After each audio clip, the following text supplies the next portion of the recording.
18 के श्लोक नंबर 62 में भगवान स्वयं कह रहे हैं कि अर्जुन उस परमेश्वर की शरण में जा जिसकी कृपा से परम शांति व शाश्वत स्थान अर्थात सतलोक को प्राप्त होगा। वो परमेश्वर कौन है, कहां है, कैसा है, जानने के लिए कृपया अवश्य सुनिए जगत गुरु तत्वदर्शी संत रामपाल जी महाराज के अमृत वचन। और कहा कि बेटी तू जितने भी जीव वो कहे तो उत्पन्न कर देना। और ऐसा ही कहकर ज्योति निरंजन काल को समझाकर सहजदास लड़की को वहां उसके ब्रह्मांडों में छोड़कर वापस आ गया। अब युवा होने के कारण लड़की का रंग रूप निखरा हुआ था। परमात्मा ने यह परीक्षा लेनी चाहिए थी कि ये यहां रहने योग्य भी है कि नहीं। ये ज्योति निरंजन इसने यहां पहले तो ये फंड किया, एक पैर पे खड़ा होकर बकवाद शुरू की, यहां रहा नहीं गया इसके ऊपर, क्योंकि ये तीन जने, एक अचिंत, एक ये अक्षर पुरुष और ये सर पुरुष, ये तीनों अचिंत के लोक में परमात्मा ने रहने को कह दिया था। इस द्वीप में रहो तुम एक गर्भ में, और बाकी सभी हम आत्माएं उत्पन्न कर दी थी, सबको अलग अलग व्यवस्था कर दी थी। तो इसके अंदर ये खुरापात उत्पन्न हुआ कि हम तीन जने तो एक स्थान पे, बाकी सब अलग अलग, मैं भी अलग से राज्य प्राप्त करूं। तो इसने तपस्या करके ये स्थान प्राप्त किए 21 ब्रह्मांड। तो वहां जब इसने देखा कि लड़की का रंग रूप देख करके ये एकदम इसके अंदर विषय वासना जागेगी, रजोगुण से प्रभावित होकर इसने लड़की के साथ दुराचार करने की सोची। उसी गतिविधि इसने प्रारंभ की उसके साथ। तो लड़की ने कहा कि ज्योति निरंजन कुछ शर्म कर, देख पहले तेरी उत्पत्ति करी परमात्मा ने, हमसे पहले तेरा जन्म हुआ उन्हीं के वचन से, और फिर उन्हीं के वचन से हम उत्पन्न हुए हैं, और मेरी उत्पत्ति भी उसी से हुई है, हम बहन और भाई हैं। ऐसा जुल्म ना करे तू। पर ये इतना अंधा हो गया काम वासना में, ये हद से ज्यादा बढ़ गया और बदमाशी करने के लिए मुंह खोला, आलिंगनबद्ध करना चाहा। लड़की भी उसी बाप की बेटी है, सूक्ष्म रूप बनाया, इसके मुंह के माध्यम से पेट में शरण दे दी और वहां से पुकार की, पिताजी मेरी रक्षा करो, मेरी रक्षा करो। अब परमात्मा को पता था कि अब हो गए लड्डू मिलने शुरू, इनको इसके साथ जाना चाहते थे, नकम्मे के साथ। वहां सारी सुविधाएं थी, भरा पूरा सारा सुख था, वो छोड़कर हम इसके साथ आ गए। अब परमात्मा ने कहा कि जा जोगजीत, 16 पुत्र हैं, उन्हीं से वो काम लेते हैं। जा जोगजीत, वैसे तो स्वयं ही अपने पुत्र जोगजीत के रूप में वहां आए थे और कहा था कि सुन, अब परमात्मा चला जा तो उसका कलेजा फट जा, कलेजा हिल जाए उसका, मर जाओ, बेहोश हो जाओ, उठे को नहीं कई कई वर्षों तक। तो इसलिए अन्य अपने पुत्र का रूप बनाकर, जोगजीत का रूप बनाकर परमात्मा उसके लोक में प्रकट हुए और कहा ज्योति निरंजन तूने जुल्म कर दिया, तूने यहाँ का विधान तोड़ दिया, और ऐसे जुल्म करने वाले व्यक्ति को यहाँ पर यह सजा मिलती है कि आज से तू 1 लाख मानुष शरीरधारी प्राणियों का आहार करेगा और 1.25 लाख की उत्पत्ति किया करेगा। लड़की को उसके पेट से निकाल दिया और दोनों को वहां से कह दिया कि तुम निकल जाओ यहां से, 21 ब्रह्मांड लेकर ज्योति निरंजन चला जा तुम यहां से। और लड़की ने भी कहा कि पिताजी मुझसे गलती होगी कि तू चली जाओ यहां से। अब परमात्मा को पता था कि ये अब ऊपरले मन से गलती माने आ जाते फिर बात बिगाड़ेगी, तो हम सभी को वहां से निकाल दिया, क्योंकि सेब खराब हो जाती है, सेब विक्रेता उस इतनी अच्छी वस्तु और कीमती को भी नहीं रख सकता। लेकिन यहाँ ये फॉर एग्जाम्पल है। अब परमात्मा का उद्देश्य क्या था कि ये वहां जाएंगे तो इनके साथ क्या बिरानमाटी होगी ये पता ही था, पहले भी आगाह किया था भगवान ने हमारे को, लेकिन हम मानने नहीं, हम इतने आसक्त हो गए थे। तो 21 ब्रह्मांड वहां से चल पड़े, जैसे विमान चलता है। 16 शंख कोश की दूरी पर सतलोक से आकर ये यहां पर चक्कर काटने लगे परमात्मा के आदेश अनुसार। पुण्यात्माओं, दास एक जूनियर इंजीनियर सिविल की सर्विस किया करता था और वहां एक सरकारी कार्य चल रहा था कंस्ट्रक्शन का। वहां एक बहन भी मजदूरी करने आई हुई थी और उसके 2 बच्चे थे। एक तो वृक्ष के कपड़े में बांध कर लटका रखा था, वो जैसे झूला सा बना देते हैं। एक नीचे वो खेल रहा था और वो रो रही थी। हमने पूछा, बहन क्यों रो रही है तू, क्या बात है? तो बहुत बुरी तरह सबक रही थी। तो उनके गांव से एक और था, उसने बताया जी ये ऐसे ऐसे। फिर वो हिचकी सी रुकी उसकी, फिर उसने बताई जी मैं बताऊंगी सारी कहानी कि मैं बहुत अच्छे धनी घर की लड़की थी और जिसके साथ मैं अपनी मर्जी से लव मैरिज करके आ गई, ये मजदूर था हमारे। और मेरे पिताजी को जब इस बात का पता चला तो उसने कहा, बेटी ठीक है, हमने तो विवाह करना ही है तेरा, लेकिन जहां तू संयोग जोड़ना चाहती है यहां वहां दुखी बहुत हो जाएगी।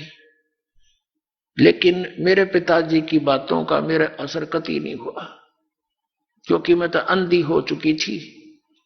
पिताजी के न चाहते हुए मैं इसके साथ आ गई और अब ये क्या करता है मेरे साथ, मैं मजदूरी करती हूं और वो शराब पीता है, सारा दिन घर पे रहता है, दोनों बच्चों को साथ लाती हूं और मजदूरी करती हूं। इसलिए रो रही हूं कि मैंने अपने पैर पे आपको आड़ा मार लिया। तो पुण्यात्माओं, परमात्मा हमें यही बता रहे हैं कि तुमने अपने पैर पे आपको आड़ा मार रखे हो। उस भरे पूरे परिवार को छोड़कर, वह सर्व सुख संपन्न सतलोक को छोड़कर हम यहाँ आगे इसके साथ टिंडे लेने के लिए हम मजदूरी करते हैं, ये खाता है।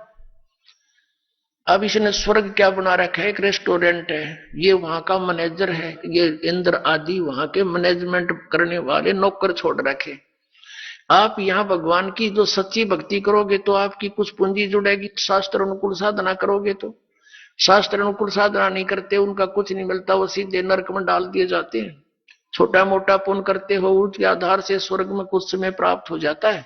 अब जैसे वेदों अनुसार साधना क्या है, ओम नाम के जाप से प्रारंभ होती है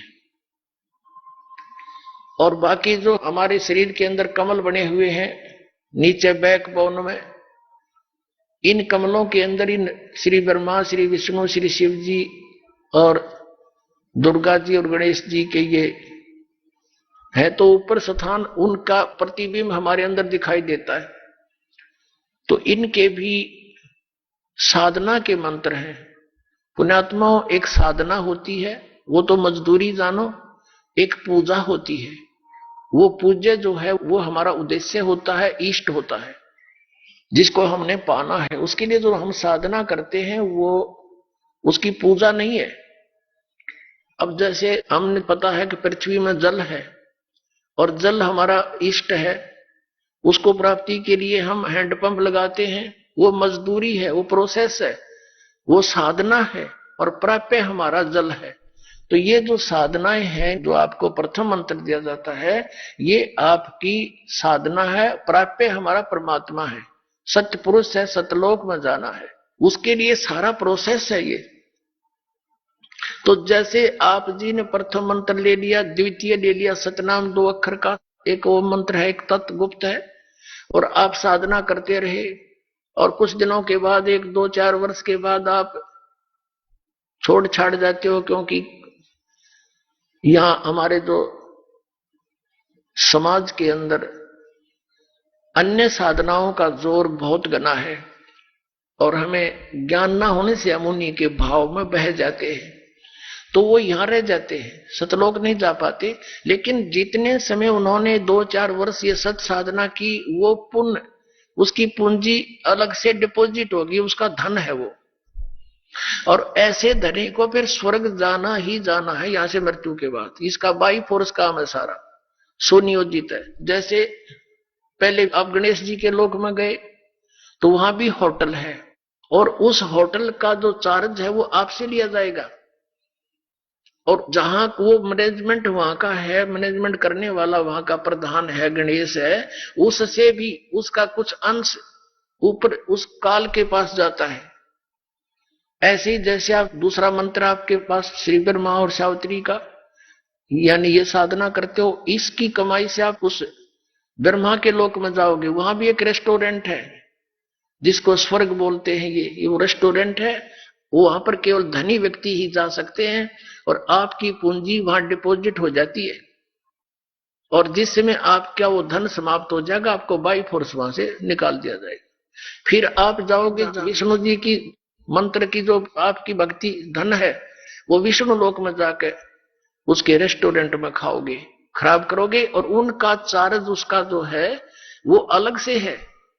फिर आप जाओगे जैसे शिव जी के लोक में, वहां फिर अपनी कमाई बर्बाद करके उसके होटल में, वहां से फिर चलोगे कहां, दुर्गा के लोक में, वहां से फिर अपनी कमाई बर्बाद करके समाप्त करके फिर जाओगे ब्रह्मलोक में। क्योंकि ये 2 अक्षर के नाम में इसकी जो वे ऑफ वर्शिप है, इस साधना, इस भक्ति की इस तरह क्रिया करने से इसका जो इसकी जो भक्ति धन है ये ब्रह्मलोक में प्राप्त होता है, इस सतनाम के प्रथम अक्षर का, ओम का। तो ब्रह्मलोक के अंदर आपके इस ओम नाम के जाप के धन कमाई को वहां महास्वर्ग बोलते हैं उसको। वह और ज्यादा बकवाद है, नीचे वालों से ज्यादा सुविधाएं हैं, और लेकिन चार्ज भी घने हैं वहां के। तो वहां आपका वो धन नष्ट हो जाएगा। फिर आपके पास बचेगा वो तत् मंत्र का कुछ जाप। उसका क्या कर रखा है इसने, इसी ऊपर एक स्थान बना रखा है ब्रह्मलोक। ब्रह्मलोक के अंदर इसने आगे उसको डिवीजन बना रखी है, सतलोक की और अलखलोक की, अगमलोक की और अकैलोक की। उसने नकल बनवा रखी है, डुप्लीकेट। उस जो दूसरे मंत्र तत् मंत्र वाली कमाई को फिर उनसे ऊपर छोड़ देता है। वो तो कोई 1000 युगों तक नीचे नहीं आते, कोई 1000 युगों तक, और फिर जब वहां समाप्त हो जाती है फिर पटक देता गधा बना के, और खा धक्के भी आप। तो पुण्यात्माओं, इस काल के जाल को आप जी ने बहुत गहराई से समझना है, और दास जो वचन बोला है उसको ऐसा समझ लेना जैसे गीता के से वचन, कोई ऐसे को डूम बाट की बात नहीं। ये परमात्मा गॉड गिवन ज्ञान है जो दास आपको बता रहा है।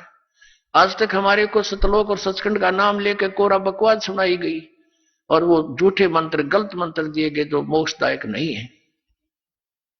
ऐसे ही हमारे इन गुरुओं ने वेदों और पुराणों के विपरीत ज्ञान सुना के हमारे अज्ञान से ठोक दिया, और सारी शास्त्र विरुद्ध साधना और मंत्र देकर भूत बनवा दिया। अब दास उसी प्रसंग पर आता है।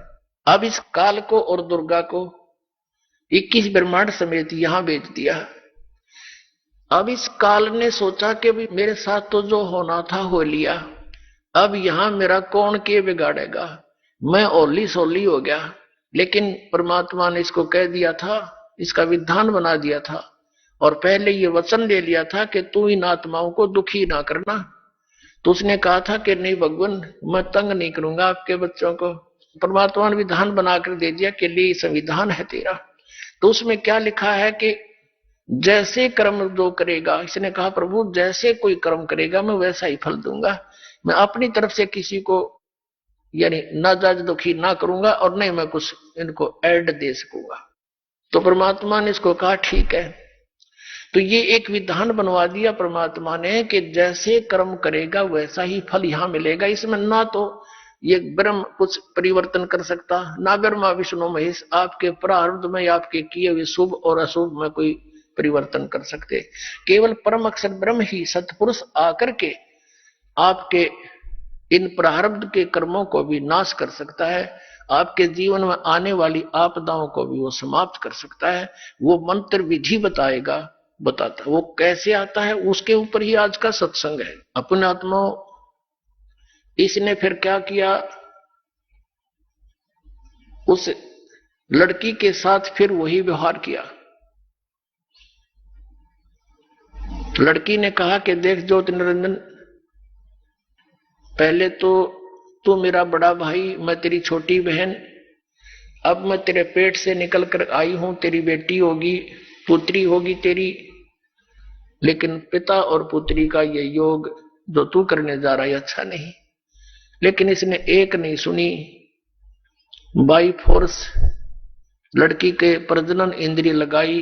कहते परमात्मा ने बताया है, नख रेखा से भग कर लेना, नाखनों के साथ इसने प्रजनन इंद्रिय लगाई और फिर विलास किया। दुर्गा के साथ रमण करके इसने 3 पुत्रों की उत्पत्ति की। इस काल भगवान ने अपने एक ब्रह्मांड के ऊपरले हिस्से में एक गुप्त स्थान बना रखा है। वहां पर 3 स्थान बना रखे, एक रजोगुण प्रधान क्षेत्र, एक सतोगुण प्रधान क्षेत्र, एक तमोगुण प्रधान क्षेत्र। अब जैसे किसी मकान में 3 कक्ष हो, एक कक्ष के अंदर लगे हैं अश्लील चित्र, तो वहां जाते ही मन में उथल पुथल बकवाद आने शुरू हो जाती है ऑटोमेटिकली, और जब तक वहां रहता है उसके अंदर वही विचार घर किए रहते हैं। दूसरे कक्ष में लगे हों साधु संत फकीरों के, महापुरुषों के चित्र, उनके इतिहास से हम परिचित हों, तो वहां जाकर के हमारा मन एकदम शांत और साधु संतों जैसे विचारों का ऑटोमेटिकली बन जाता है। और तीसरे कक्ष में लगे हों सूरवीर शहीदों और देशभक्तों के चित्र, तो वहां जाकर अपने मन में वैसी ही भावना बनती चली जाती है। ठीक इसी प्रकार इस काल ने, इस ब्रह्मा विष्णु महेश के पिता ने अपने एक ब्रह्मांड के ऊपरी हिस्से में बीच में बहुत बड़ा गैप दे रखा, जिसको वोक्यम बोलते हैं, शून्य बोलते हैं। वह कोई नहीं जा सकता इसकी रजा के बिना। तो वहां इसने क्या कर रखा है, एक रजोगुण प्रधान क्षेत्र बना रखा है, जैसा आपको बता इस टाइप का। तो जब ये अपनी पत्नी दुर्गा को वहां रखता है, सावित्री रूप बना लेता है और स्वयं ये ब्रह्मा रूप पंचमुखी हो जाता है, तो वहां इनके दोनों के, जब ये वहां रहते हैं, इनके विचार वैसे ही रहते हैं रजोगुणी। इनके संयोग से दोनों से जो पुत्र उत्पन्न होता है वो उन्हीं गुणों के युक्त हो जाता है। उसको फिर बच्चा होते ही इसको, जब वो थोड़ा सा जानने योग्य होता है, तभी उसको बेहोश कर देते हैं, अचेत कर देते हैं और कोमा के अंदर उसकी परवरिश करते रहते हैं। जब तक ये जवान नहीं होते तभी तक इनको बेसुध रखते हैं। फिर ये दूसरे स्थान पर चले जाते हैं सतोगुण प्रधान क्षेत्र में। वहां ये स्वयं विष्णु रूप धारण कर लेता, चतुर्भुज रूप धारण करके, विष्णु जैसा रूप करके, और लक्ष्मी जैसा रूप दुर्गा बना लेती है। यहाँ दोनों वहां रहते हैं सतोगुण प्रधान क्षेत्र में। इन दोनों के संयोग से जो पुत्र उत्पन्न होता है वो सतोगुण युक्त हो जाता है, और उसको भी ऐसे ही जब ये थोड़ा सा बालक होता है, जानने योग्य होता है, उसी समय इसको कोमा में कर देते हैं, अपनी सिद्धि शक्ति तक अचेत कर देते हैं और परवरिश जारी रखते हैं इसकी। ठीक इसी प्रकार ये तीसरे स्थान पर जाते हैं, जो तमोगुण प्रधान क्षेत्र है। वहां ये क्या करता है, ऐसा रूप बना लेता है जैसा आप शिव का देखते हो चित्रों में, और अपनी पत्नी को पार्वती रूप बना करके दुर्गा को वहां सही रखता है। इन दोनों के संयोग से, पति पत्नी व्यवहार से जो पुत्र उत्पन्न होता है वो उन्हीं गुणों से युक्त हो जाता है। उसको फिर बेहोश कर देते हैं और परवरिश जारी रखते हैं। जब ये तीनों युवा हो जाते हैं, ये सब कार्य ये सुनियोजित तरीके से और गुप्त और धोखे में रखकर करता है, ताकि कहीं किसी जीव को पता ना लग जा मेरे काले कारनामों का। और दुर्गा को इसने सख्त हिदायत दे रखी है कि यदि तूने मेरी बात का कहीं भेद खोल दिया कि मैं 1 लाख मनुष्य शरीरधारी प्राणियों को खाता हूं, तो मेरे से बुरा नहीं होगा। अब ये इससे डरती है, क्योंकि अपने पैर पर कुहाड़ा मार के इसके अधीन होगी, जो ये कहता है ये वही करती है। इसने भी पाप का ढेर कर दिया। अब ये विवश है, तो इसने क्या किया, जब ये तीनों पुत्र युवा हो जाते हैं, इनको सचेत कर देते हैं। जैसे विष्णु जी को शेष नाग की सैया पर इसके नाभि कमल से उगा दिया एक फूल कमल का, और वहां उस दूसरी स्थान पर निकाल दिया, उस पर ब्रह्मा को स्थापित कर दिया और फिर कैलाश पर्वत पर शंकर भगवान को युवा होते तीनों को होश में ला दिया। आप श्रीमद् देवी भागवत गीता प्रेस गोरखपुर से प्रकाशित तीसरे सकंद में 5 से लेकर 6-7 अध्यायों में आप पढ़ोगे, उसमें समय आने पर आपको वो दिखाएंगे, पढ़ाएंगे। उसमें क्या बताया है कि ब्रह्मा जी बताते हैं अपने पुत्र नारद को, जब उसने सृष्टि उत्पत्ति का कारण पूछा कि बताया कि बेटा नारद के बताऊं, मैं तो कमल के फूल पर अचेत पड़ा था, जब मैं सचेत हुआ तो मुझे नहीं मालूम इस अथाह जल में मैं कहां से आ गया, मेरा कौन जनक है, मैं किसने पैदा कर दिया। फिर मैं उस डंठल पकड़कर कमल की नीचे उतरना चाहा कि देखूं ये कहां तक है, तो मैं कई वर्षों तक घूमता रहा, कुछ नहीं पाया, मैं डर के वापस जा बैठा। आकाशवाणी हुई तप करो तप करो, तो मैंने 1000 वर्ष तप किया। फिर आकाशवाणी हुई कि अब सृष्टि करो। अब ये काल क्या करता है, इनको पहले तो चार्ज करता है, बैटरी चार्ज करवाता है इनकी, तब करवा के सिद्धियां आ जाती हैं, फिर रिमोट अपने हाथ में रखता है। फिर इसने सोचा सृष्टि कैसे करूं, तो उसी समय इस काल ने अलग से मधु और कैटब नाम के 2 प्राणी और दुर्गा से उत्पन्न करवा दिए। वो दोनों राक्षस ब्रह्मा को मारने के लिए दौड़े, ये डरता कमल के डंठल पकड़कर नीचे को भाग लिया, सपीटता नीचे उतरने गया। आगे आके क्या देखा कि विष्णु जी बेहोश पड़े हैं। अब वो घबरा गया, अब क्या करूं, ये उठा नहीं, कैसे जगाऊं इसको। तो उसके अंदर से कहते हैं एक देवी निकली, वह भूतनी की तरह बेहोश कर रही थी दुर्गा, आकाश में दिखाई दी और उसके बाहर निकलते ही, शरीर से बाहर निकलते ही विष्णु जी होश में आ गए। फिर उसने मधु कैटब को मारा। कुछ देर के बाद शिव भी वहीं आ गया, इन्हें करने थे इकट्ठे, वो कर दिए। और फिर उनको विमान में बैठाकर ऊपर घुमाया फिराया। ऊपर क्या देखा कि एक ब्रह्मा और देखा, विमान में बैठे हुए विष्णु और शंकर ने, ब्रह्मा जी कहते हैं मुझसे पूछा कि चतुरानंद ये दूसरा ब्रह्मा कौन है। मुझे तो पता नहीं ये कौन है। इतने में हमारा विमान दूसरे स्थान पर चला गया। वहां क्या देखा, एक त्रिनेत्रधारी शिव और निकला, नंदी वृषभ पर बैठा था। उसको देखकर शिव हमारे साथ बैठा था, काल का पुत्र शिव, उसका सिर चक्कर खा गया कि और शिव कौन है। फिर हम गए तीसरे स्थान पर, वहां एक और विष्णु बैठा था, ऊपर एक उसके साथ लक्ष्मी भी बैठी थी, बड़ा वैभवशाली उसका मकान था, बड़े सुविधाएं उपलब्ध थी। अब उसको देखकर विष्णु का चक्कर आ गया कि ये दूसरा विष्णु कौन है। विमान में बैठे बैठे दिखा रही है दुर्गा। उस काल ने कहा था कि जब तुम्हारे भ्रम हो जा, क्या स्थिति है तुम्हारी, इनसे परिचित करा दें, तुमसे ऊपर कोई और भी है। फिर वो विमान पहुंच गया दुर्गा के स्थान पर। ये दुर्गा आगे जाकर बैठ की एक पलंग के ऊपर। तो वहां इन्होंने कहा था, देखा जब सारा के विष्णु ने कहा कि ओहो मुझे कुछ याद आता है, मैं जब छोटा सा बालक था ये मुझे पालने में झुला रही थी, ये अपनी माता है, मैं अपने अंगूठों को मुख में देकर चूस रहा था, ये अपनी माता है। तो उसने क्या बताया कि फिर उनकी स्तुति की, तुम शुद्ध स्वरूपा हो, हम तो आपके ही प्रभाव से वर्तमान है, हम अनित्य हैं, हमारा आविर्भाव मन जन्म, हमारा और तिरोभाव मन मृत्यु होती है, आप ही सर्वेश्वरी हो, आप ही नित्य हो, प्रकृति वैसे। तो कहने का भाव ये है पुण्यात्माओं, ऐसे इस काल की सृष्टि प्रारंभ हुई और उसके बाद ये सब संसार उत्पन्न हुआ।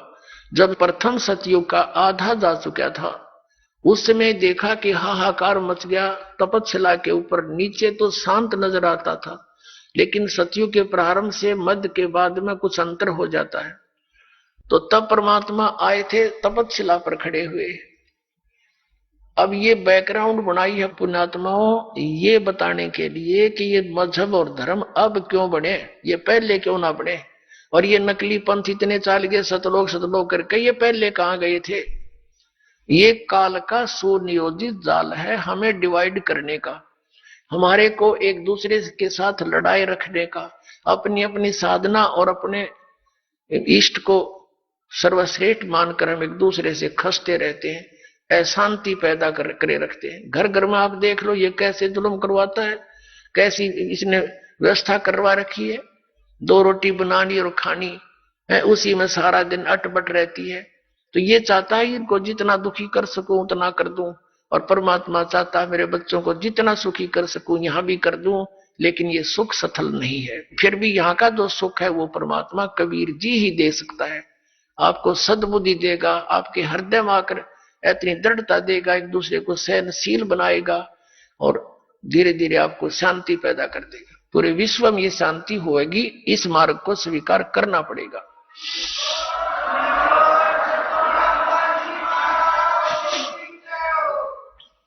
जब तपस्या पर ये परमात्मा खड़े थे, जीवों को बताया कि बच्चों तुमने ये जो तपस्या पर भूने जा रहे हो ये पाप वहां किया था। तब सभी ने पता लग गया, क्योंकि वहां ना कोई मां साथ थी ना बेटा साथ था। यदि कोई साथ था तो वहीं दुख पा रहा था। तो सबकी आंखें वहां खुल जाती हैं, सारी बात सच्ची नजर आती है। या तो हम झूठे सुख की भांग पिए पड़े हैं, या तो अटपट हम कर लेते हैं, लेकिन जब आपदा जरा से भी आ जाएगी ना फिर हम सब मान लेते हैं। तो मालिक ने वो वहां उचित स्थान समझा उनको ज्ञान सुनाने का। तो सभी ने कहा भगवान हमसे गलती होगी। परमात्मा ने कहा कि आचार्य जी खड़ा होइए। वो गुरु जी था। आप क्या गुण गाया करते थे? विष्णु और भगवान शंकर पूर्ण परमात्मा है। तुम कहते थे भगवान निराकार है, वो परम ब्रह्म निराकार है। तुम परम ब्रह्म से परिचित नहीं, तुम काल को परम ब्रह्म मान रहे हो। ये सरपुरुष को, ये तुम्हारा शत्रु है, तुम्हें खा रहा है। ये निराकार नहीं है, ये अव्यक्त है। अव्यक्त माने प्रोक्ष है, गुप्त है। ये खुद कहता साथ में जाए कि गीता जी में 24 और 25 श्लोक में कि मैं अपनी योग माया से छुपा रहता हूं, मैं किसी के समक्ष नहीं आता। ये मेरा अव्यम अनुतम विधान है, अटल घटिया विधान है कि मैं कभी किसी के समक्ष नहीं आता। जैसे सूर्य के बीच में बादल आ जाते हैं, लेकिन सूर्य अव्यक्त हो गया, निराकार नहीं है, ऐसा समझो। तो परमात्मा ने कहा कि अभी दिखाता हूं तुम्हारा वो अव्यक्त। ये सब खेल परमात्मा कर रहे थे। अब उस ज्योति निरंजन ने सोचा अपने टाइम अनुसार के वो जीव जा चुके होंगे, इतने समय में उनकी पूरी वह सब्जी सी पक लेती है। और वो आकर क्या देखा, काल ने क्या देखा कि ये और कौन आ खड़ा हुआ यहां पर। उसका ध्यान तो परमात्मा में हो गया, और वो परमात्मा ने कहा उन जीवों को कि देखो भाई, वो है तुम्हारा भगवान जिसको तुम निराकार बताते हो, कि वो फिर शिव और विष्णु रूप में साकार है, वैसे वो निराकार है। ये यहां भी साकार है। ये देखो उसकी शकल, ओछा माथा, लंबे दांत, और ये विराट रूप बना सकता है, क्योंकि ये 1000 कला का भगवान है। और जिनको तुम परमात्मा मानते हो विष्णु और शंकर को, वो 16 कला के भगवान है। और मैं जो है असंख्य कला का भगवान हूं, असंख्य कला का। अब सब जीवों ने देखा उसकी शकल तो डर लग गए, काल की शकल ऐसी। तो उन्होंने कहा भगवान हमसे भूल होगी, हमको माफ कर दो दाता, हमें ले चलो वापस, हम फिर गलती नहीं करेंगे। परमात्मा कहते हैं थोड़ा सा सुख होते तुम भूल जाते हो, अब आपत्ति में मुझे याद कर रहे हो। जरा सा सुख होते तुम फिर कभी याद नहीं करते। और पुण्यात्माओं, तुम वहां से भक्ति युक्त आए थे, अब तुम भक्तिहीन हो गए हो। वहां जाने के लिए आपको भक्ति धन की जरूरत पड़ेगी, उतना ही चार्ज होना पड़ेगा जितना तुम आए हो वहां से होकर। उसके लिए मैं तुम्हें सतनाम दूंगा और फिर दूंगा सार नाम।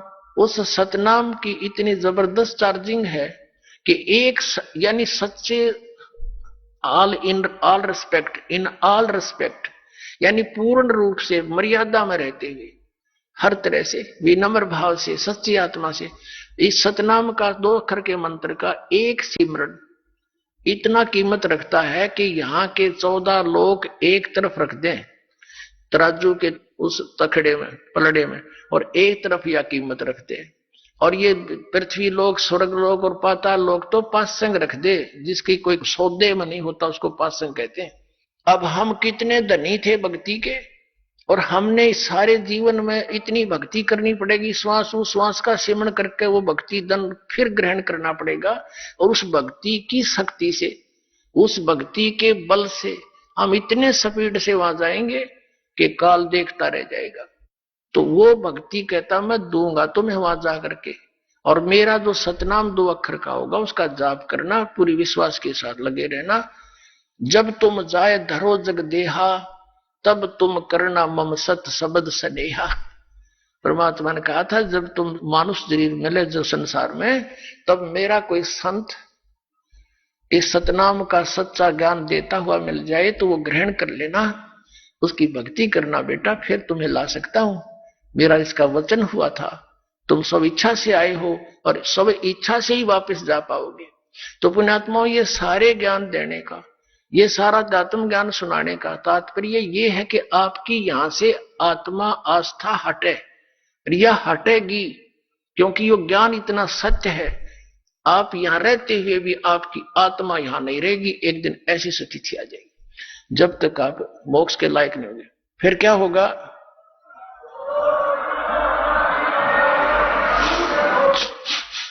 अब कहा परमात्मा ने कि तुम जाओ, अब यहां से उठो, अब मेरी रिस्की होएगी। वो तो उठ गए एकदम, परमात्मा की शक्ति से रुके थे ना, उससे पहले जा लेते तो वहां से क्या होता, वो प्राणी वहां से उड़ जाते हैं। उस आध्यात्मिक उसने जो शक्ति वहां छोड़ रखी है उसके आधार से, तो वो फिर कहां आते हैं? रास्ते में आते आते वो ठंडे हो जाते हैं, शांत हो जाते हैं, कुछ अचेत होते हैं, फिर वो सचेत हो जाते हैं। फिर क्या देखते हैं अपने को, कहां पाते हैं? धर्मराज के दरबार में उनकी लाइन लगी होती है, कर्म अनुसार उनके लेखे जोखे होते हैं, और फिर जाओ नरक स्वर्ग जहां जिस योनि में जाना उनको भेज दिया जाता है। और वो तपस्या पर दुख न्यारा पाया, वो रूंगे में है। तो कहने का भाव ये है पुण्यात्माओं, वो काल आ गया, काल ने देखा कि ये जोगजीत कैसे आ गया मेरे लोक में, इसने मुझे वहां से निकाला था, मैंने इससे प्रार्थना भी की थी, इसने मुझे वहां रहने नहीं दिया था, अब ये मेरे लोक में कैसे आ गया? अब उसने सोचा ला पहले इसकी देही तोड़ दूं। काल ने सोचा जोगजीत ने कुट्टू पहले मुझे बाहर निकाल दिया, अपनी गलती ना देखता उसने के जुल्म किया। यहां ऐसी व्यवस्था है, इंसान दूसरे का दोष देखता, अपने को तो नहीं झांकता, ऐसा स्वभाव हमारा। फिर इसने सोचा कि कहीं कोई पिताजी का आदेश लेकर ना आया हो तेरे ऊपर और आपत्ति आ जा। तो इसने पहले कहा कि जोगजीत पहले तो ये बता, कोई पिताजी का आदेश हो मुझे सुना, और फिर तेरे को आज गढ़ूंगा मैं अपना प्रतिशोध लूंगा, तेने मेरे साथ जो जुल्म किया वहां से निकाल दिया। तो इसने क्या किया? परमात्मा यानी जोगजीत रूप में प्रभु खड़े थे, उन्होंने कहा कि सुन ले ज्योति निरंजन, आदेश परमपिता का, उस परमात्मा की आज्ञा लेकर मैं आया हूं, उसकी आज्ञा से आया हूं कि तूने इन जीवात्माओं को कितना दुखी कर दिया। तेरे साथ आए जब इनका क्या स्वरूप था, आज किसी को गधा बना दिया, किसी को कुछ बना दिया, तूने जुल्म कर दिया और भगवान का नामो निशान मिटा दिया। तू ये अटपट साधनाओं पर लगा दिया सबको, तू खुद भगवान बन बैठा यहां पर। तेरी पोल खोलूंगा, नीचे जाऊंगा, सब जीवों को बताऊंगा कि तुम कहां थे, तुम कैसे यहां रह रहे हो, कैसे जाल में फंस गए हो, क्यों जन्मते और मरते हो, तुम्हारी क्या दुर्गति हो रही है, तुम कैसे रह रहे हो, तुम सतलोक के वासी हो। उनको एक गुप्त मंत्र दूंगा जो भगवान ने दे रखा है, और उसकी मंत्र की कमाई का आगे तेरी पार ना बसाओ। जिसके पास वो मंत्र होगा तो उसके निकट नहीं जा सकता ज्योति निरंजन। तो उसने सोचा वह बड़ी बात बिगड़ी है, तो मेरा सारा काम बिगाड़ेगा। तो कहते हैं एकदम कहा कि जोगजीत तू जाके देखा नीचे, तन बनाऊ ठीक, उसके ऊपर टूट के पड़ा। अपने आत्माओं वेद बताते हैं कि वो परमात्मा सतलोक से चलकर आता है और नीचे अपनी अच्छी आत्माओं को मिलता है, उनको ज्ञान सुनाता है। उन पुण्यात्माओं में से कौन कौन थे जिनको भगवान मिला, और जिन्होंने साधनाएं करके अपने गोड्डे रगड़ दिए उनको नहीं मिला, वो कितनी पुण्यात्मा होंगी। कौन कौन थे इस कलयुग में दास जिनसे परिचित है? आदरणीय धर्मदास साहिब जी, आदरणीय मलुकदास साहिब जी, आदरणीय नानक साहिब जी, आदरणीय दादू साहिब जी, आदरणीय गरीबदास साहिब जी, गांव छुड़ानी, जिला झज्जर, हरियाणा वाले, आदरणीय घीसा दास साहिब जी, गांव खेखड़ा, जिला मेरठ, उत्तर प्रदेश वाले, उनमें से आदरणीय धर्मदास साहिब जी को परमात्मा इस कलयुग में मिले थे। तो उनको बता रहे हैं कि धर्मदास जी ने पूछा था, भगवान हम इतने निकम्मे, हमने ऐसा जुल्म किया, हम अपने पति वर्ता पद से गिर गए, आपने फिर भी स्वीकार कैसे कर लिए दाता, आप कैसे आगमन हुआ हमारे यहाँ। तो परमात्मा ने बताया, भाई ऐसे ऐसे तुम्हारा दुख देखा जब मैंने, तब यहां आया। तो सारी कहानी धर्मदास जी को बता रहे कि धर्मदास जब वो मेरे ऊपर ऐसे मुझे मारने को झपटा तो मैंने सतनाम का सुमन शुरू कर दिया। अपने आत्मा परमात्मा हमें सतर्क करते हैं कि तुम्हारे ऊपर कोई भी ऐसी आपत्ति आवे तो सतनाम का जाप शुरू कर दियो। अब उस समय ये रिहर्सल होगी आपकी कि कहीं कोई आपत्ति आवे जात में क्या वैसी, तो आप यदि नो याद करोगे हाय मां मर गया तो भगवान नहीं सुनेगा, फिर आपका अभ्यास कच्चा है। तो उस समय आपने सतनाम के सिमरण करना है, दो अक्षर का। ये एक हिंट भी दे रहे हैं, बाकी वैसे तो उसकी क्या हिम्मत थी भगवान के निकट आ जा, पर हमें ये मंत्र का सहारा रहेगा, इसलिए वो उदाहरण दिया। कहा कि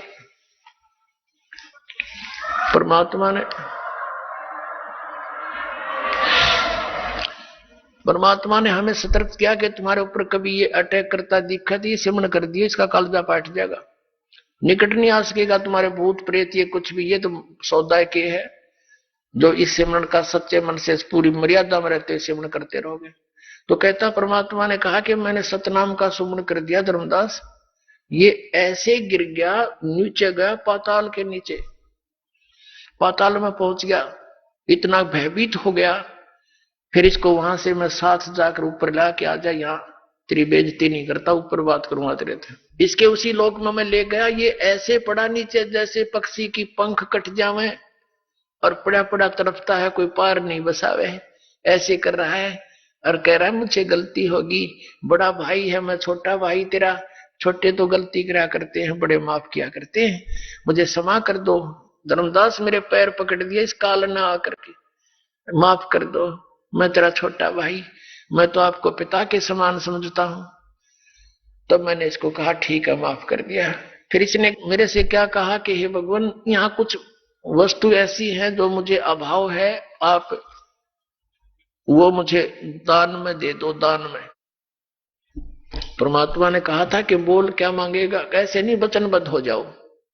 तो परमात्मा ने कहा कि ठीक है मैं वचनबद्ध हो गया।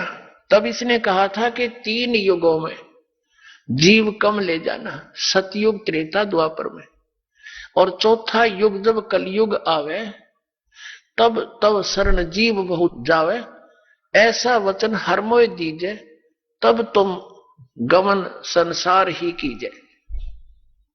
इसने कहा था भगवान 3 युगों में जीव कम ले जाना, चौथे युग में जब कलयुग आवे तो कितने जीव ले जाना, ये मुझे वरदान दे दो।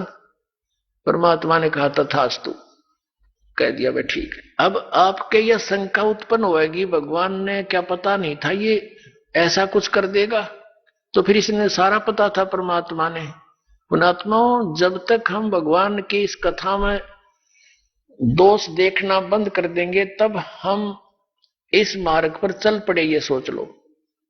ये कथा निर्दोष है, सत्य है, हम बाल हैं, बच्चे हैं, नहीं समझ में आ जाएगी कई बार सुनने और समझने से।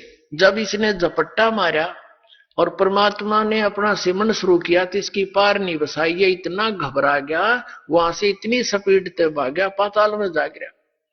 और वहां से भगवान लाए, इसने पकड़ के चल ऊपर चल, वहीं तेरी खबर लूंगा। एक भगत बता रहा था, ने बोला जी हमारे गांव में एक जोटा था भैंसा, और वो इतना अंडी पाक रहा था, उस गांव में तो उसने कोई दूसरा जोटा छोड़ा ही नहीं था, और आसपास के गांव में भी कोई उसने इधर आ जाता खेतों में तो उसकी इतनी दूर तक उसको मारने के लिए दौड़ता था। एक बार हमारा तालाब खुदवा रखा था, जोड़ गांव का तालाब खुदवा रखा था, गहरे गड्ढे कर देते हैं कि वर्षा होगी तो जल घना स्टॉक हो जाएगा इस उद्देश्य से, और वो नहर से भरवा रखा था। सरकार से प्रार्थना करके फुल करवा रखा था।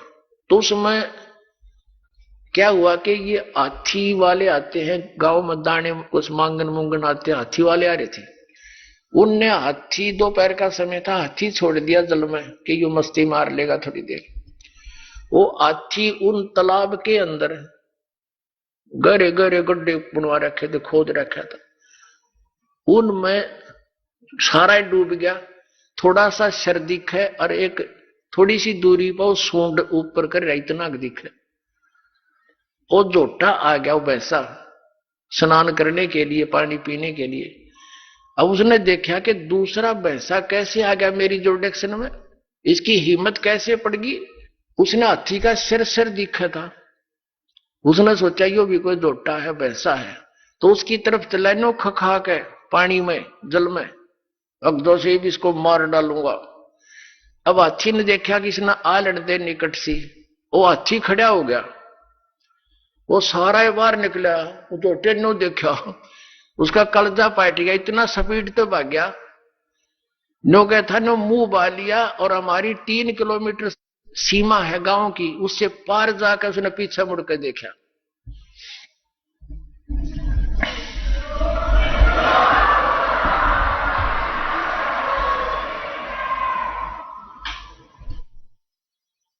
अब कहने का भाव यह है दास का कि उस समर्थ के सामने इस काल की ऐसी स्थिति जानो।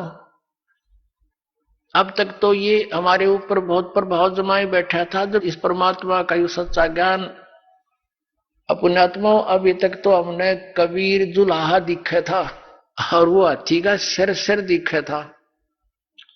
अब ये जुलाहा सारा बाहर निकला है, इन्होंने सोच लो कलजा पाट जाएगा इसका काल का।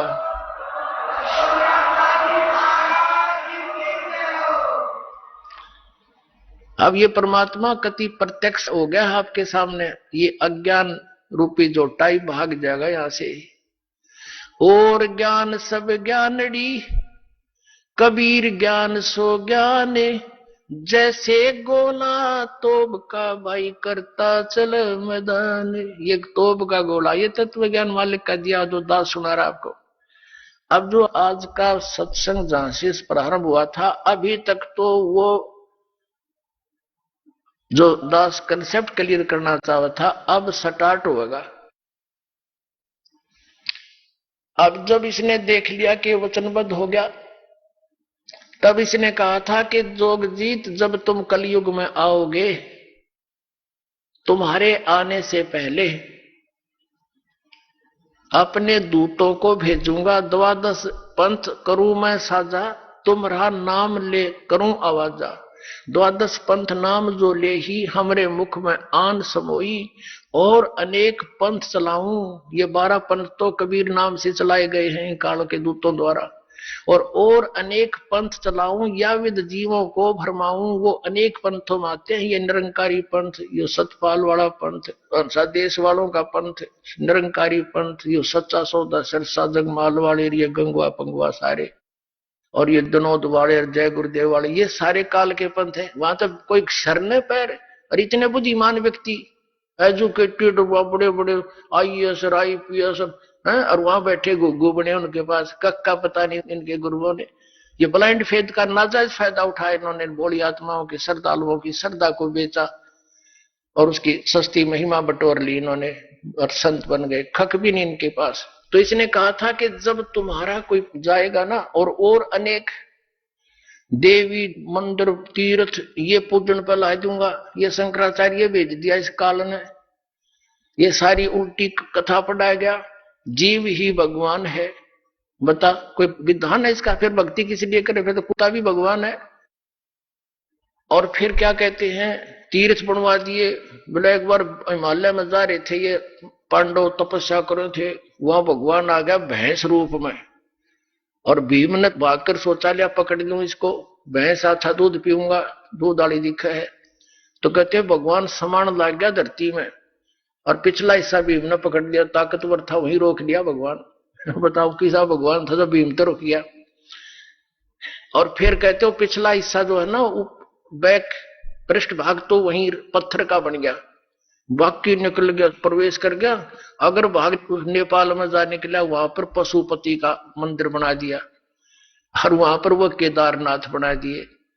अरे भले आदमियों, कहते फिर वो पिछला हिस्सा पत्थर बन गया ना भैंस का, वो पांडुआ ने पूजा, फिर वो टट्टी पेशाब का पोर्शन पांडु पूजन ला दिए। तरह के भैया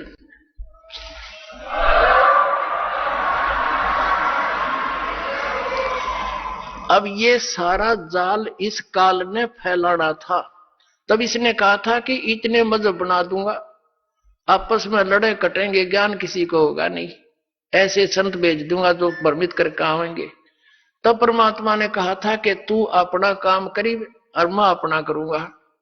मालिक को पता था कि अपने दास को उसमें भेजूंगा जब ये सब धर्म और पंथ और मजहब कति मैच्योर हो चुके होंगे, इन्होंने जो ज्ञान कहना सुनना है कह चुके होंगे, इनकी किताबें बन चुकी होगी। फिर मेरा दास जाएगा और उनको सबको तत्व ज्ञान के तोल कर रख देगा, सत्य और असत का निर्णय करके सब मेरे बच्चों को मेरी शरण में लाएगा। बोलो सतगुरुदेव। परम पिता परमात्मा पूर्ण ब्रह्म सर्व सृष्टि रचन और कबीर परमेश्वर जी की असीम कृपा से उनकी प्यारी आत्माओं को ये सत संदेश सुनने को मिल रहा है। पुण्यात्माओं, आप बहुत ही पुण्यकर्मी प्राणी हो जो परमात्मा की शरण में पहुंच रहे हो। मनुष्य जीवन के उद्देश्य का सत्संग में आने से ज्ञान होता है। आप जी को वो सत्संग मिल रहा है जिसमें निष्कर्ष है सर्व सदग्रंथों का, और साथ में उन महापुरुषों ने जिन्होंने साधनाएं भी की, कठिन तप भी किए, लेकिन उनके साथ क्या घटनाएं घटी, वो किस प्रकार कष्ट उठाते रहे, भक्ति करके भी दुखी रहे। और साथ में फिर ये भी आपको बताया जाता है कि कौन सी साधना से आपके ये कष्ट मिट सकते हैं। केवल ये नहीं कि हम किसी के ऊपर घटी हुई उन घटनाओं को ही या उनके दुखों को या उनकी गलत साधनाओं को ही दिखाते हैं, या उनका कोई छवि धूमिल नहीं करना चाहते। हम उस यथार्थ ज्ञान पर जमी हुई धूल को हटाना चाहते हैं जो युगों से जमी हुई है। किसी भी धर्म के किसी भी सदग्रंथ को आप उठाकर देखिए, वो कुछ वर्णन कर रहे हैं और उन के पढ़ने वाले उस धर्म के धर्म गुरु वो अन्य ही व्याख्या कर रहे हैं, शास्त्रों के विपरीत ज्ञान हमारे अंदर फीड कर रहे हैं। पुण्यात्मा, कहने का भाव यह है कि जैसे आप जैन धर्म के इतिहास से परिचित हुए कि वो महापुरुष परमात्मा पाने का कितना प्रयत्न करते रहे और उनको क्या मिला, यही 84 लाख के धक्के। पुण्यात्माओं, अब आप जी के रूबरू पवित्र हिंदू धर्म के धर्म गुरुओं के द्वारा दिया गया अध्यात्म ज्ञान और साथ में हमारे सदग्रंथों में लिखे वो सत्य प्रमाण, ये आपको दिखाएंगे। पुण्यात्माओं, पवित्र हिंदू धर्म के पवित्र सदग्रंथ कौन कौन से हैं? पवित्र चारों वेद, पवित्र श्रीमद् भगवत गीता, ये गॉड गिवन ज्ञान है, ये दोनों सदग्रंथ। बाकी शेष जो अन्य सदग्रंथ हैं, अन्य शास्त्र हैं, पवित्र 18 पुराण या कोई उपनिषद, ये किसी ऋषि विशेष का अपना अनुभव है। और इन पुराणों में यदि कोई वेद अनुकूल ज्ञान है तो वो वेदों का है, वो उसका उस ऋषि का नहीं है। अगर वो तो है, वो उतना तो वो सत्य है क्योंकि वेद ज्ञान है, और वेद ज्ञान गॉड गिवन है, परमात्मा दत्त है। और अन्य जो वेदों और गीता से ज्ञान नहीं मिलता, वो पुराण के वक्ता का, उसके घर का है, उसको हमें स्वीकार नहीं करना। आइए अब हम उन श्रद्धालुओं के अनुभव जानते हैं जो जगत गुरु तत्वदर्शी संत रामपाल जी महाराज जी से दीक्षा प्राप्त कर चुके हैं तथा उनके द्वारा बताए गए भक्ति मार्ग पर चल रहे हैं। नमस्कार जी। नमस्कार जी। क्या नाम है बहन जी आपका? लक्ष्मी। बहन जी आप कहाँ से आए हैं? उत्तम नगर दिल्ली से। बहन जी संत रामपाल जी महाराज से नाम दीक्षा आपने कब ली? 12 जून 10 में ली। बहन जी संत रामपाल जी महाराज से नाम दीक्षा लेने से पहले क्या आप कोई भक्ति साधना करते थे? माता की जोत जलाते थे देसी घी की, और उसके बाद में गली में देखा देखे हम राधा स्वामी सत्संग में जाने लगे। 7-8 साल तक हम ऐसे ही सत्संग सुनते रहे। जब वाटी में सत्संग होता तो हम जब ही नामदान की लाइन में लगते, पर मेरे पति नीचे नहीं बैठ सकते, इसके कारण वो कहते इनको नाम नहीं मिलेगा, आप अकेले ले लो। मैंने कहा मैं अकेली नहीं लूंगी, क्यों, मैं आऊंगी जाऊंगी इन्हीं के साथ, ये नहीं आएंगे मेरे पति तो मैं कैसे आ सकती हूँ, तो मेरा तो आना बेकार है। मैं नाम लूंगी तो साथ में लूंगी। 3-4 बार हमारी पर्चियां वापस हुई राधा स्वामी से, फिर भी मैंने हार नहीं मानी। फिर दोबारा उन्होंने कहा ब्यास आ जाना टालने के लिए, तो मैंने इनसे कहा मैं ब्यास भी जाऊंगी। फिर ब्यास ले गए। ब्यास में सारे जितने वहां के सेक्रेटरी थे सारे हंसने लगे, पीछा नहीं छोड़ेगी, यहाँ भी आ गई। मन की हाँ आ गई। तो मैंने ये कह रहे आगे मेरे को फिर डांटेंगे, फिर बाहर निकालेंगे। मैंने कहा आप नीचे गर्दन करके बैठे रहना, और जो कहेंगे जो देखा जाएगा, जो करेंगे जो होएगा। फिर इतने में उनने कहा चलो ठीक है, इनका फार्म भर लो, बैठा दिया। और वहां चेयर नहीं मिले, और भगत जी नहीं, ये बैठ नहीं सकते मेरे पति, तो बैठ नहीं सकते तो दिक्कत बहुत। फिर एक ने कहा कि कोई बात नहीं, इसको चेयर भी लाके दे दो। चेयर देने के बाद में जब राधा स्वामी का जो नामदान हो गया, उसके सामने सब तो तरस रहे थे कि राधा स्वामी के गुरु जी के इंद्र जी के दर्शन करेंगे, और वो हमारे सामने ऐसे खड़े रहे, और हम दोनों मियाँ बीवी ऐसे खड़े, वो हमारे सामने खड़े रहे, हमारे को देखते रहे। ऐसे हमारे को राधा स्वामी सत्संग से नामदान मिला।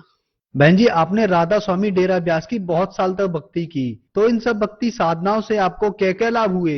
इनसे मुझे कोई लाभ नहीं हुआ, और इनसे मुझे ज्यादातर तो घर में नुकसान ही हुआ। रोज का कलह मचने लग गया घर में। जैसे ही शाम को मेरे पति ड्यूटी से आए, बच्चे कोई ना कोई ऑब्जेक्शन लेके खड़े हो जाएं, और काम कुछ करते नहीं थे, काम ये करते। मैं सारे दिन भर में बोलती अरे कोई फार्म भर लो, तो मेरे से कहते पापा कमा रहे सारा तो ही खाएगी क्या। मैंने कहा फिर भी फार्म भर लो भाई, कल को तुम्हारी शादी होगी तो खर्चे बढ़ेंगे। पर मेरी कोई नहीं सुनता, सारे दिन भर मेरा टेंशन में कटता। शाम को ये आते तो ये हार्ट के पेशेंट थे, इनको हम कुछ बताते नहीं थे। मैं सहन करती रहती, इनको करके खाना पीना सब उनका करती, पर बहुत बर्दाश्त करती कि नहीं इनको कुछ हो जाएगा तो मेरा तो दुनिया में कोई नहीं है। इसलिए हम इनसे छुपाते थे, कोई भी घर की कले की बात नहीं बताते थे। 20 साल से थायराइड से मैं इतनी गूंज रही थी कि जरा सी भी कुछ होता तो मैं इतनी सूज जाती थी, और मेरे पैरों से चढ़ा नहीं जाता था, खड़ा नहीं हुआ जाता था। और फिर भी घर का काम पूरा मेरे ऊपर ही था, कोई करने वाला नहीं था। लड़कियां है नहीं, लड़के लड़के थे, सब बैठ के खाने वाले थे। तो मैं मेरी परेशानी से अंदर ही अंदर अपना आप ही सोचती रहती थी क्या होएगा क्या नहीं होगा, बुढ़ापे में क्या होगा। ये दिक्कतें मेरे को आती रही। बहन जी आपने बताया कि आपको थायराइड की बीमारी थी, आपके बच्चे भी लालची टाइप थे, आपको परेशान करते थे, आपके पति को हार्ट की प्रॉब्लम हो गई, बीपी की प्रॉब्लम हो गई, तो फिर संत रामपाल जी महाराज के बारे में जानकारी आपको कैसे मिली? जब मेरे पति ऑफिस से आते तो डेली बोलते मेरा दिमाग खराब हो रहा है। तो मैंने पूछा बताओ तो सही किस चीज का दिमाग खराब हो रहा है। कह रहे वो मेरे को बताता है कि हिसार हरियाणा में बरवाला में संत रामपाल जी महाराज आए हुए हैं, और आप है ना ये राधा स्वामी में कुछ नहीं धरा, और वहां से नाम ले लो, मेरे साथ चलो और अपना मोक्ष करवाओ, कुछ नहीं रखा है इस दुनिया में। तो मैंने की फिर तो अच्छी बात है। तो कह रहे तू तो जिधर कहते है ना उधर को चल देती है, पहले मुझे राधा स्वामी में ले गई और अब वहां चलने की कह रही है। मन के देखो क्या हो गया, कोई अच्छे ही बता रहा होगा हमारे को, गलत थोड़ा बता रहा होगा। राधा स्वामी में क्या है, वो भी तो 30 साल से था, उसने भी तो छोड़ दिया, और हमने तो 8 साल ही उसमें काटी है, और 1 साल नाम उसका रखा, क्या हो गया। तो ये तैयार हो गए मेरे पति और हम, संडे के दिन बरवाला दौलतपुर रोड पे आश्रम में जाके हमने नाम ले लिया 12 जून 10 को। पहले आप राधा स्वामी डेरा ब्यास में थे, आपको बहुत सारी परेशानियों से जूझना पड़ रहा था, तो फिर संत रामपाल जी से जब आपने नाम दीक्षा ली तो क्या आपको कोई लाभ भी प्राप्त हुए? लाभ हुए भाई, बहुत लाभ हुए परमात्मा की दया, संत रामपाल जी महाराज की दया से। घर में बरकत ऐसी होगी कि 2-2 3-3 महीने तक राशन ना लाओ तो मुझे चिंता नहीं, मेरे भरे रहते हैं हर चीज के डब्बे, हर सामान के, पैसे की दिक्कत, किसी चीज की हमको दिक्कत नहीं होती। संत रामपाल जी महाराज से नाम लेने के बाद मेरी 20 साल पुरानी थायराइड की तकलीफ भी ठीक हो गई, और मेरे पति का जो हार्ट वीक था वो भी सही हो गया, यूरिक एसिड भी सही हो गया, अब हम आराम से सिर्फ परमात्मा की भक्ति करते हैं और दोनों आराम से अपनी भक्ति में लगे हुए हैं और कुछ नहीं है हमारे को। अब इस टाइम सोचता है, बच्चे सब अपने अलग अलग हैं, हमारे को सिर्फ परमात्मा की भक्ति चाहिए और मोक्ष चाहिए और हम लोग इसी में हमारा ध्यान है दोनों का। एक लाभ और हुआ, दिल्ली से हम कोचीन जा रहे थे, तो कोचीन जा रहे तो रास्ते में ही मेरी तबीयत इतनी खराब हो गई, घर से ठीक ठाक गई, रास्ते में 2-2:30 बजे का टाइम था रात का और मैं इतनी घबराहट और मेरे हाथ पैर फूल गए, ऐसा लग रहा था कि मुझे यहीं छोड़ दो। तो मैंने इनसे कहा देखो हाथ जोड़ के मेरे को यहीं से आप ट्रेन से फेंक दो, शीशे से, पता नहीं क्या हो गया मुझे, शीशे से फेंक दो और आप अपने बच्चों को लेके चले जाओ, मेरा तुम्हारा साथ यहीं तक का था, अब मुझे फेंक दो और आप चले जाओ। ये कह रहे ऐसे नहीं हो, क्या हो रहा है तेरे को, बता तो सही। मैंने की मेरी ना तो आवाज निकल रही ना मेरे हाथ पैर काम कर रहे। तो कह रहे ऐसा नहीं होगा, हमारे साथ संत रामपाल जी महाराज हैं, क्यों घबरा रही है। तो मैंने कहा मेरे से तो सिमरन भी नहीं हो रहा इस टाइम। तो इन्होंने जैसे मेरी गलाई पकड़ी और यहाँ से सतनाम करना जाप शुरू किया तो मेरे धीरे धीरे धीरे धीरे मुझे नींद आना शुरू हुई और जब मैं शांत हुई मालिक ने मुझे वहां जीवन दान हुआ। वहां मेरी मौत नीचे थी, बिल्कुल मेरे सांस बिल्कुल बंद हो गए थे। 3 दिन तक तो मैं खड़ी नहीं हो सकी, जहां पहुंच के भी इतना मेरे उस काल का अटैक हुआ। और इन्होंने जैसे सतनाम का सिमरन करा मैं ठीक हो गई, आज तक मैं बिल्कुल ठीक हूँ। वो दृश्य मुझे आज भी याद आता है तो मेरी आत्मा मालिक संत रामपाल जी महाराज को याद करती है, मालिक आप ही ने मुझे जीवन दान दिया। और दूसरा ये लाभ हुआ कि हम घर में दोनों ही रहते हैं, सब बच्चे अलग अलग हैं, तो बाहर के गेट की कुंडी लगा के मैं वहीं सीढ़ी में बैठ गई। ये मेरे से बोल के गए मेरे पति के मैं आता हूँ जब भी खाना खाएंगे। जो मैंने कहा ठीक है, मैं घर का काम करके अपने बैठी बैठी अपना सिमरन कर रही थी। मुझे पता नहीं लगा कि बहुत सारी टाइलें सारी मोटी, कम से कम 2-3 इंच मोटी है, पत्थर लगे हुए हैं, वो सारे टूट टूट के मेरे पैरों के पास ढेर हो गया। मैं सोच रही रसोई में बर्तन गिर गए, क्या तो कोई चूहा हुआ घुस गया, बर्तन गिर गए, वहां की आवाज है। बाद में मैंने नीचे देखा, हाय, तो जब से हाय हुआ इतने में मालिक ने मुझे तो गोद में उठा रखा और मेरे हाथ पे एक पे अंगूठे पे मिट्टी लगी, कहीं चोट नहीं लगी। ये भी मिट्टी भी मालिक ने निशानी बना दी, कहीं भूल जाए कि मेरे नहीं लगी, सिर्फ एक अंगूठे पे मेरे खरोच आई। और मालिक ने मेरे को बस ये दिख रहा था कि सफेद कुर्ते पजामे में मालिक ने मुझे ऐसे गोद में उठा रखा है। और मैं बैठ गई छाती पकड़ के वहां की वहां, क्योंकि आज तो मेरी खून की नदी बह जाती गेट के अंदर से, कोई खोलने वाला भी नहीं था। और भगत जी आते तो कहते पता नहीं क्या हो गया। फिर मैंने फिर भी छाती रोक के जितने पत्थर थे हिम्मत करके परमात्मा का दूसरा मंत्र का जाप करती गई और सारे पत्थर छुपा के बाहर फेंक के आई कि इनको पता ना लगे। और आके बंदी छोड़कर जहाँ दरबार लगा रखा, माँ पटक के रोने लगी, मालिक आप मेरे को यहाँ पे भी बचा लेते हो क्या, मुझे तो पता ही नहीं था मालिक आप क्या क्या कर सकते हो।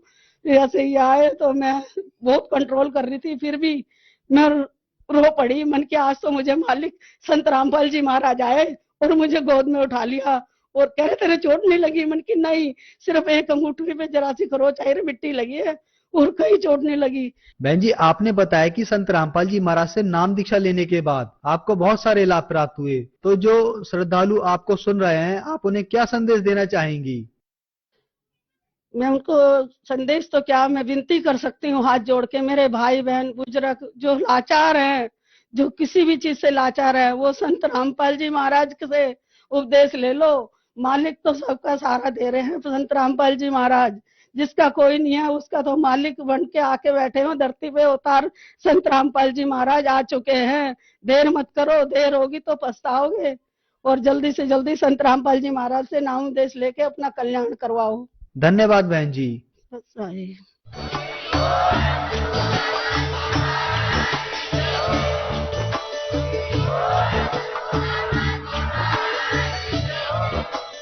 आप सुन रहे थे जगत गुरु तत्वदर्शी संत रामपाल जी महाराज जी के मंगल प्रवचन। अधिक जानकारी के लिए विजिट कीजिए हमारी वेबसाइट www.jagatgururampalji.org। संत रामपाल जी महाराज जी के शुभ आशीर्वाद से पूरे विश्व भर में 500 से भी ज्यादा नाम दीक्षा केंद्र हैं, जिन पर संत रामपाल जी महाराज जी द्वारा ऑनलाइन निःशुल्क नाम दीक्षा दी जा रही है। अपने नजदीकी नाम दीक्षा केंद्र का पता करने के लिए संपर्क करें 8222880541।